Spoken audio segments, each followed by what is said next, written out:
As an administrator, I was assigned to take over an alternative school program that we called my old district the Twilight Program, and it had nothing to do with vampires. I got asked that question a lot. But it was basically an alternative school for students that behaviorally could not make it during the day. It spanned all the way from, violence all the way till school avoidance. And so as I took this over, I thought, how am I going to address it? I can't just address it through the standard discipline policy because obviously that was not working.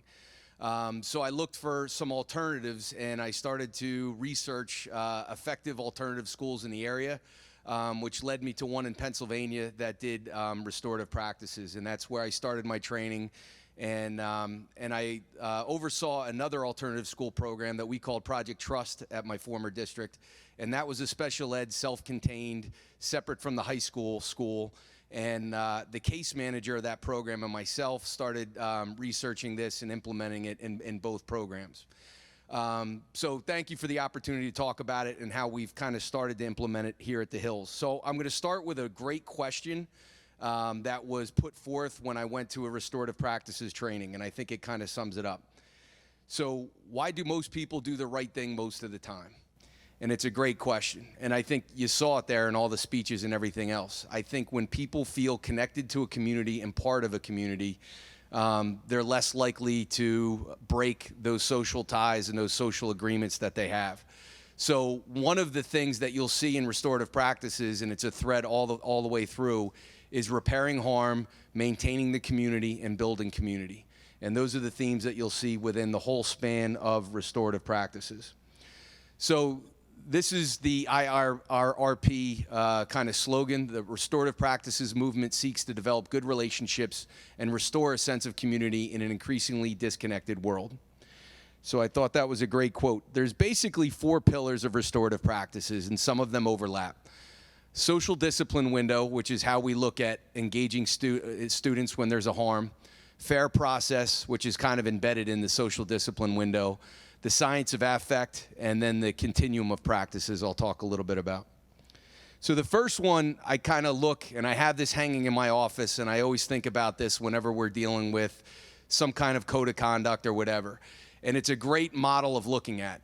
So basically on the bottom axis there, you see supports. And then, you have structure, limit setting, discipline on the y-axis over on the other side. So basically, we all naturally fall into one of these boxes, and that's one of the things we talked about in the training. You have people that don't want to address things, and they're the people that walk down the hall, they see something, they kind of just look away, and they don't want to pretend it happened, right? And then you look at the people that are extremely nurturing and loving, and they want to give all the supports in the world, but no structure and no discipline, right? And then it's just, let's give them another chance. Let's talk to them. Maybe we give them another chance. And then all the way to the top left, you see the punitive, where there's not really a conversation with the student. It's just, you did this, here's your sheet, the discipline on Wednesday, we'll see you later. And there's no consequence. I mean, there's no conversation about how to avoid it, what happened, what were you thinking, or anything like that. And then in the top right box is obviously what we always aim for, where we have a conversation, we engage the student, and we have a conversation about what happened, what kind of harm occurred, and how do we repair this, and what was your part in it, and a big reflection piece. There's been times where I've had the conversation based on this, and I've put this out, and the student's not giving me anything, and they're not taking any accountability, and they're kind of making excuses, and it's like, look, right now, you're not giving me anything. So you're kind of forcing me into the 2 box. I want to be here with you, but you're not giving me much to work with you on. And I'm willing to talk about the consequences, but you're not really giving me anything, and you're kind of forcing me in that top left box. So can we have a different conversation right now? And sometimes you'll talk to people, and they'll say, look, I want to be an advocate for the student. And I'd say, that's all good, but are we doing them any favors if there's no consequences? So sometimes the misperception about restorative practices is, oh, so the kid's going to apologize, he's going to walk away, and he's going to do nothing, and that's it. And that's not it at all. Because if you're doing that, you're totally in the bottom right. So I think it's a great way of looking at things, and I think it's a conversation that we have as an admin team when we're making decisions. The fair process is very simple. It's 3 3 parts: engagement, getting both sides of the story, completely understanding how people were impacted and kind of what they were thinking and getting their input. And then when you make a decision, explain how their input ultimately guided the decision. And then expectation, just bringing clarity to how we're going to move forward. And those are the 3 components that are embedded into the restorative practices. So if you look at the continuum of practices, at the very informal level, it's just giving staff and students the tools to just give effective statements. Rather than, you made me angry, it was, or just you're being a jerk or something like that. It's, look, I was trying to teach class, and I was really upset, and I was disappointed that I couldn't get through the lesson. I spent a lot of time on this, and I'm really angry with you that you did that, and making sure that they can communicate the feelings and stating those I statements with them. The effective questions I'll get to, and those are part of a restorative conference. Sometimes there's small impromptu conferences that are just on the spot, where you kind of go through the questions with both parties, and you can kind of do it without a lot of planning. And then towards the more formal and time-consuming and more intensive, you have circles. Sometimes the circles can be very informal, where all the students are in a circle. They'll have a talking piece, there'll be a topic, and you'll just go through and you'll check in. Or you'll have a serious topic, or sometimes the circles are there to talk about something that happened in class, something that needs to be addressed. When I was in the alternative school, I implemented circles, and it was not to a very receptive group at first. And they complained about it, and this is stupid, and why are we doing this? But we started to learn more about the kids as they started to talk in the circles, and we started to build a nice community. And I'll never forget, I was running late from a meeting, and we always started with a circle in the beginning because we wanted to see where the students were at. And we had counselors sitting in the circle with us, and then inevitably it would be something about, how's your weekend? And the student would just go off, and this is stupid, and I hate school, and blah, blah, blah. And I just kind of look at the counselor, and they'd say, okay, we're checking in with them, But right then we knew, before that student goes to their first class, we've got to check in with them. But one of the things that happened when I was running late from a meeting was, I just came into the room and I said, guys, we ran out of time. I'm sorry I'm late.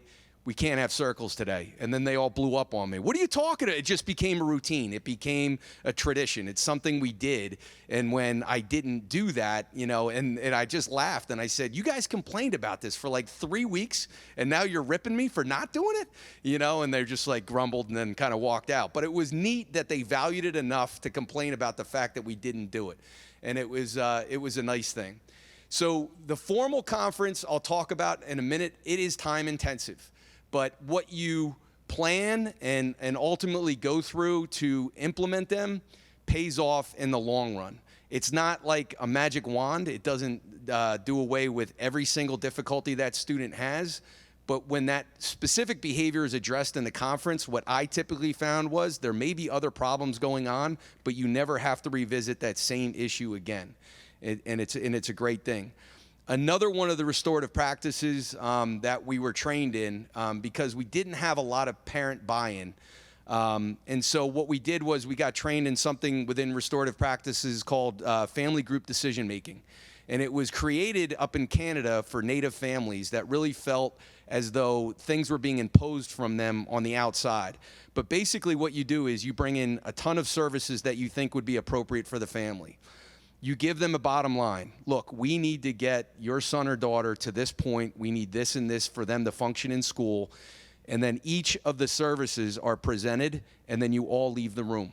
And sometimes we did it at a local medical center because it was kind of, when they walked through the school doors, they got their back up and everything, so we kind of found a neutral territory. But ultimately, you would come back in the room, and the family would present the plan to you. And they would say, we're going to do this, we're going to do that. And then really it was just a matter of, okay, who's overseeing that? And before the conference even happened, you would ask the student to identify people that were significant in their life. So sometimes you wouldn't get a lot of contact from home, but then you would get people that would say, students that would say, this is my aunt, I usually call her, this is my neighbor, they're like, I'm really close with them. So you would bring them into the conference and you would kind of expand that circle, but ultimately it was the family that drafted the plan, and we found that they followed through with those plans a lot more when they're the ones that created it. And sometimes you just had to push them on how are we going to execute it together. So this is one of the things that they teach you when you get trained, and it's the whole spectrum of emotions, and the whole idea of the conference is to openly express emotions within the conference. And the script is very research-based. And as the facilitator, you basically say at the beginning, like, look, we're not here to say whether Matt is good or bad. We're here to look at the behavior and how the behavior affected other people. And if it gets insulting at some point, you go back to the script and say, we're not doing this. This is what we're here to focus on, just the behavior.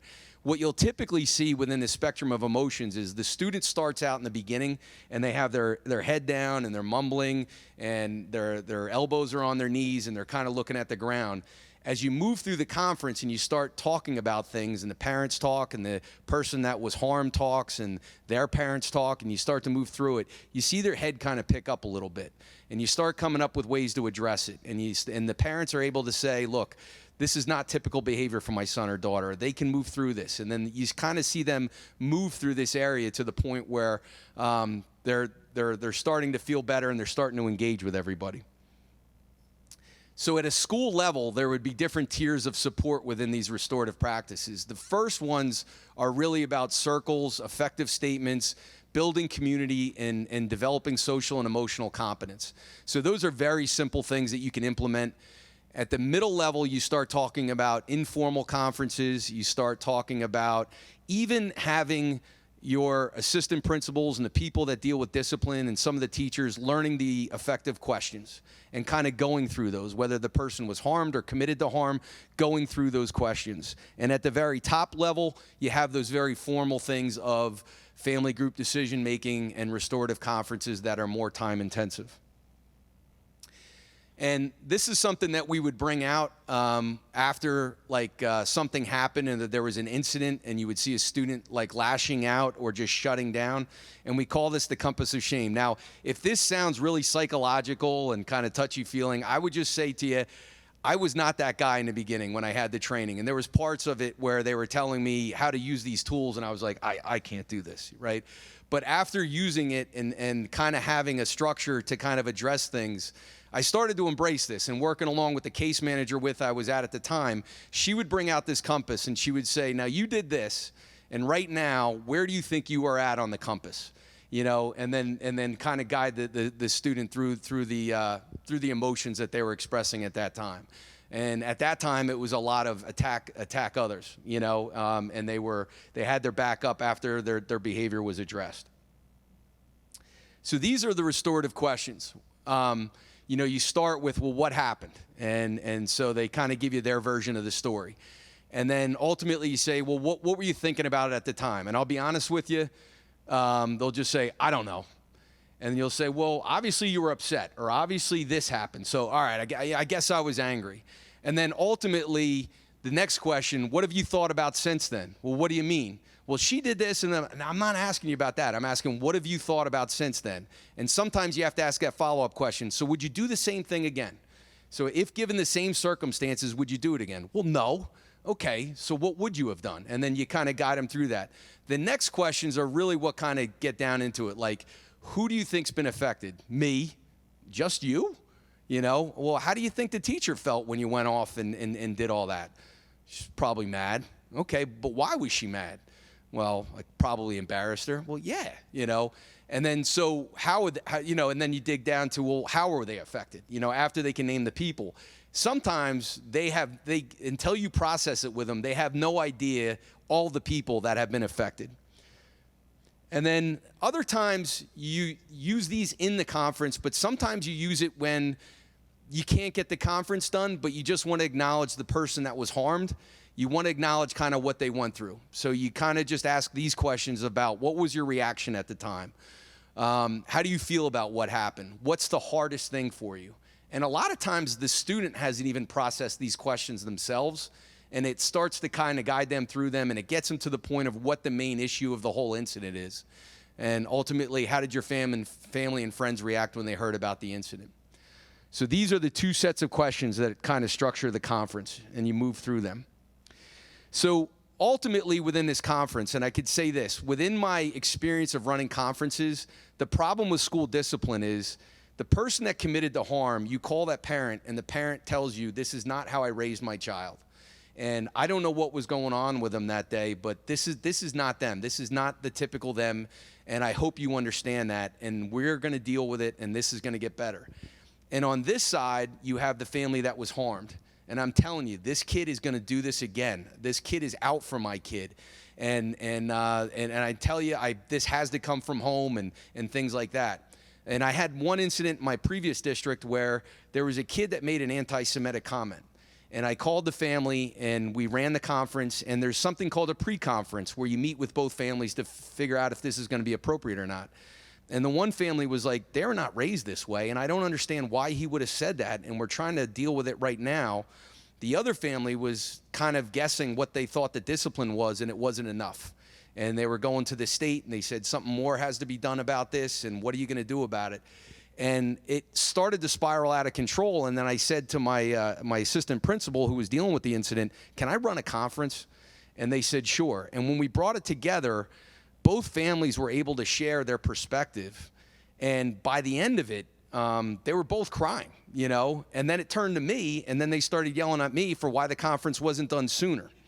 And so I was like, okay, you know, but we're in a better place. So, you know, I'll take that, you know? But when you look at the victim's need, the opportunity to express their emotions, right? So if you have a case of a student that made a racial slur, and I'm trying to tell the other student why that was inappropriate, there's a white male administrator telling another student why that was inappropriate and how the other person was affected. And I don't think it would be as powerful as if the other family was sitting there telling them why that's impacted and experiences they've had and things like that. But acknowledgement from loved ones just to say, this shouldn't have happened to you. This wasn't fair. You know, assurance that you know, they didn't deserve it, and that the offender will be held accountable.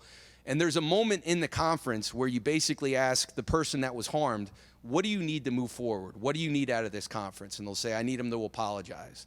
I need this person to get some kind of help so that this doesn't happen again. And then I turn to the person that committed the harm and I say, are you willing to do this? And they, you know, we go back and forth and I write it down. This is the part where I thought, like, I'm not going to do this. But it sounds kind of corny, but I've found when I've experienced it, I said, I'm never changing this.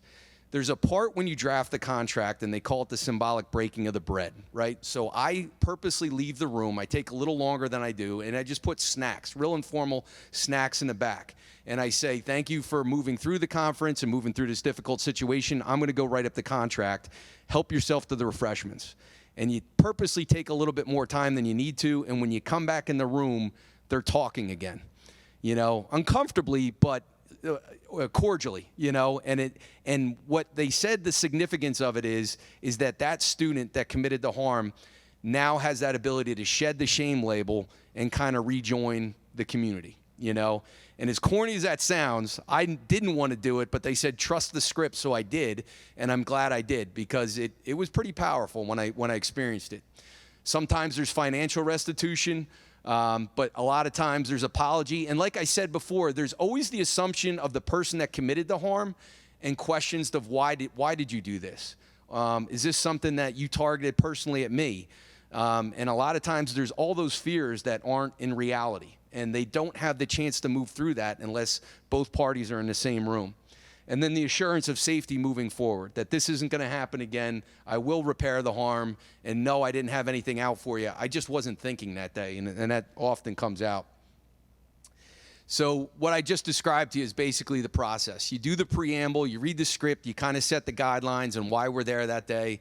The offender talks about the incident. The others relate to how they've been affected. The parent of the offender talks, like, you know, and a lot of times they're saying, look, this is not my son and he can move past this. And then the victim's parents talk about how, you know, they were affected. They decide how to repair the harm, the agreement phase, and then ultimately the breaking of the bread. So there's times where you have to decide, is this an appropriate conference? you're not going to put the person that was harmed in front of a group if the offender is not going to take ownership of it.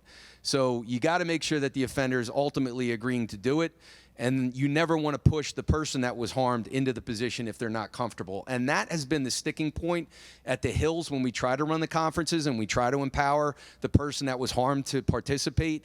And a lot of times it's just passive, I trust that you'll handle it. And it's like, no, but we can't have the same voice you did. And we can put supports, and your parents can be there with you so that you can kind of say how you've been affected. And that's been the breakdown. But a lot of the offenders have been willing to do it. And then you also have to make sure that they want to run the conference because they were harmed. And is there a need to repair the harm? And then the final question is, sometimes if you're not comfortable in restorative practices, some of the topics, if it was an assault or something at that, you may not be comfortable running the conference, or you may not be able to handle everything that comes out in the conference. So you may just not decide to run it because of the seriousness of what happened. So this is like one of the slides that we use for the training. And the one thing I wanted to show you is there's even a very specific script to how you need to seat everyone. And how you put the offender and the person that was harmed directly across from each other. And then you may put like classmates that saw the incident and things like that, and they give them the opportunity to talk about how they were affected. And you put it in a giant circle, but there's specific seating assignments to how you put them around the circle. And the big thing that they hit home that I wanted to almost just run from, because I'm like, that's too much, you know, but they say trust the script, and I'm glad I did. So some of the things, you know, when you look at traditional discipline and restorative justice, you know, sometimes it's just looking at, was there a rule broken? And then the restorative asks, like, who was hurt or affected, who did it, as opposed to what are their needs, both sides, you know, how should we punish them, or, you know, how are we obligated to meet needs of both sides? So this is a picture of a typical circle that you would run. You know, sometimes there'll be some kind of prop in the middle. Sometimes it's a piece that, you know, that group decides to use. But ultimately, you know, the philosophy of it, of creating that community and repairing the harm with everybody there, so that, you know, you don't create, like they talk about in the training, like a subculture of kids that now feel shamed and don't feel part of the community, moving through that so they feel like they can rejoin, but fully understanding what they did and how they affected everybody else. I think those are the parts of the restorative practices that I found most powerful. Now, with that said, I did this within 2 small alternative school groups of, you know, 40 students in one and probably 20 students in another. And it was easy to create that community and things like that. Implementing it at a school level has been more challenging. And sometimes parents say, oh no, I'm not putting my kid in a mediation. They didn't do anything wrong. And I have to say, like, it's not a mediation, because a restorative conference is, there's one person that's on higher moral ground than the other person. There's a person that's harmed and a person that did the harm. So it's not equal ground. It's not like we both wronged each other. But there's, I think, some of the probably entry-level skills that we can implement at a school level first before maybe we start getting to conferences is just creating circles and creating opportunities to create community within each classroom, and to check in with students and to create that community. So I think those are the things, and I appreciate you approving the trainings that we've done. Our Strive, Kristen Madden has done a great job. She got trained in circles. Rafael Delgado and Chris Keegan got trained in running restorative conferences. Even though we haven't had many opportunities to do them, I think the questions, the social discipline window, a lot of those things have value whether you run a conference or not, and just how we deal with students. So I think, you know, from dealing with a student perspective, it's a tremendous way to kind of look at working with students, whether you run a conference or not. But I'm confident as we move forward, we're going to start to be able to use more and more of these techniques. And I think ultimately everybody's better off at the end when you do use them.